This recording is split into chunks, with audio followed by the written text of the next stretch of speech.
এই গরমের সময় মানুষের তৃষ্ণার্ত হয়, বিশেষ করে বাইরে যারা কাজ করে তাদের তো পিপাসা পাবেই, ফলে তারা যেখান সেখান থেকে পানি পান করে।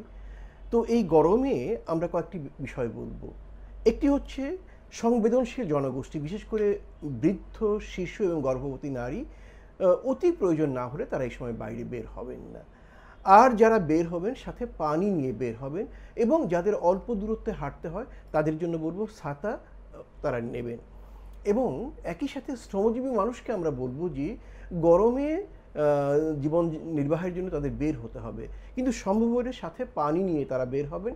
এবং যখনই ক্লান্ত বা অবসন্ন বোধ করবেন একটু থেমে বিশ্রাম নিতে হবে এবং পানি পান করতে হবে।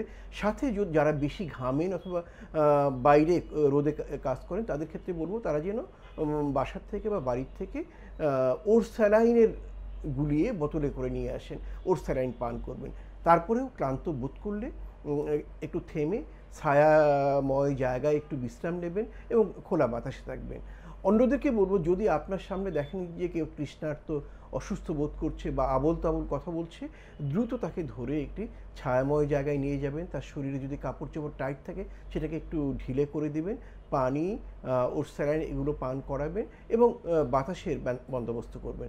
যদি কেউ একেবারেই অজ্ঞানের মতো হয়ে যাচ্ছে বা প্রচণ্ড হাহুতাশ করছে বা পড়ে যাচ্ছে, তাকে অবশ্যই দ্রুত হাসপাতালে নিতে হবে।